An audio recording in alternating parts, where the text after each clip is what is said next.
Donald Trump tried to throw away your votes. Is it weird? Absolutely. Take it from an actual billionaire. Trump is rich in only one thing: stupidity. It's dangerous. It's not just me saying so. It's Trump's own people. Donald Trump has suffocated the soul of the Republican Party. Donald Trump would sell this country for $1. They are out of their minds. Throughout all 4 nights of the Democratic convention, speakers drew what could be all they talked about is a clear contrast between the policies of the Democratic Party and the MAGA agenda.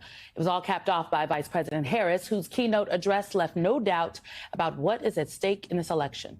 Joining me now is Jamelle Bouie, renowned columnist for the New York Times, a veteran of Slate Magazine and the Daily Beast, and winner of the Hillman Prize. He's also co-host of the Unclear and Present Danger podcast.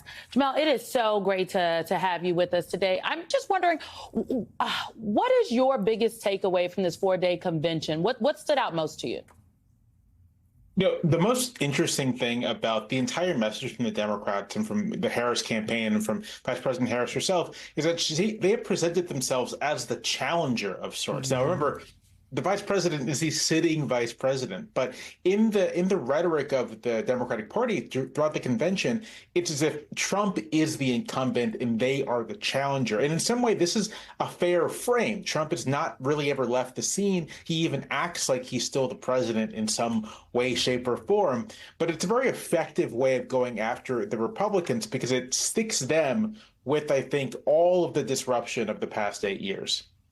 Yeah, you know what? You're so right. And I do think Republicans have seized on that and picked up on that framing as well, because some of the counter that, I've seen and heard over the last couple of days is, well, she is in the vice president is saying all these, policy proposals and things that she would do, but she's the vice president right now. Why won't they do them? Do you think that is an effective counter, if you will, to the Democrats' message? Or is Trump just so seeped, frankly, into the consciousness and the being of what is currently our political landscape that people aren't gonna believe what they're selling?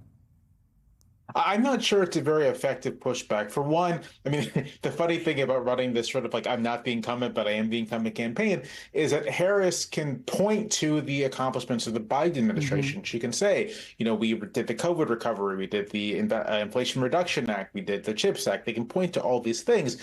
And then they can also point to the fact that the Trump campaign itself doesn't have any real particular agenda other than going back to the policies of the Trump administration and also this retribution against Trump's opponents. So there's an easy pushback. And I think it's interesting that the Trump campaign has found itself flat-footed in this, in trying to evade this particular attack. The tone of this convention was just very different if you juxtapose it with the tone of the Republicans' convention in Milwaukee.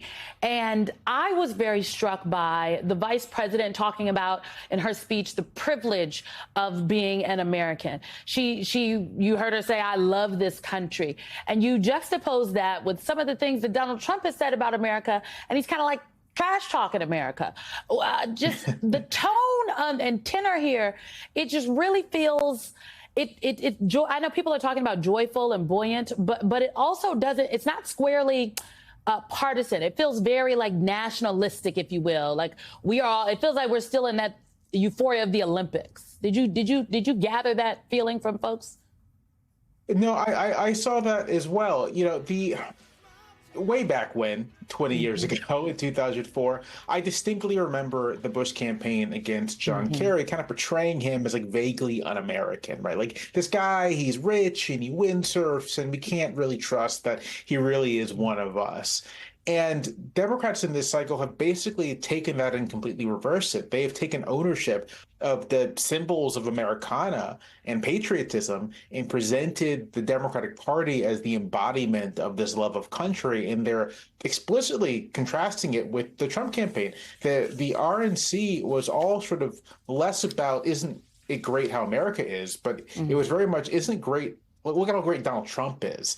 And it was like this cult of personality around Donald Trump.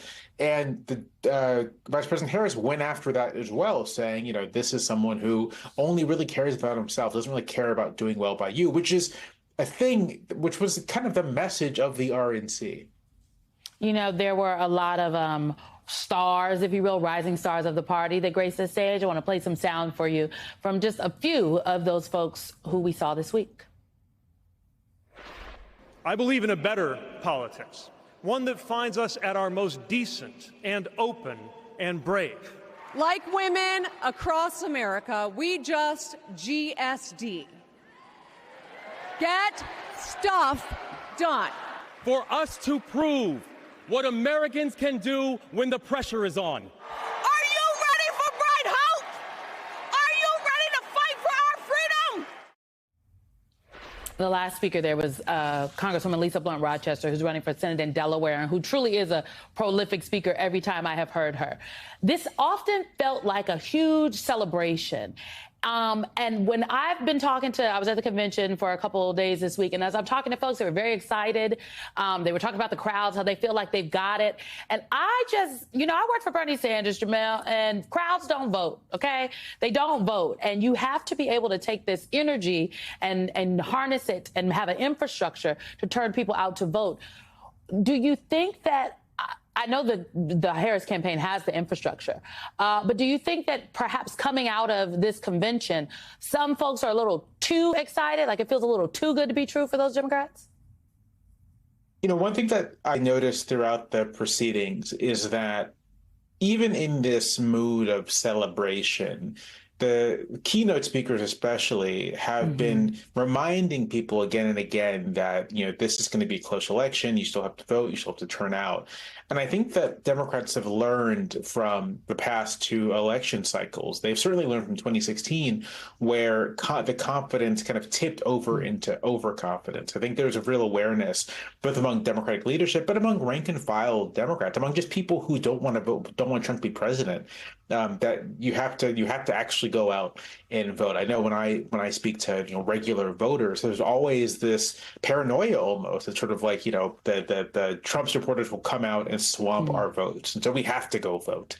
And I think the speakers at the convention were aware of this, and I think ordinary Democrats are aware of this as well.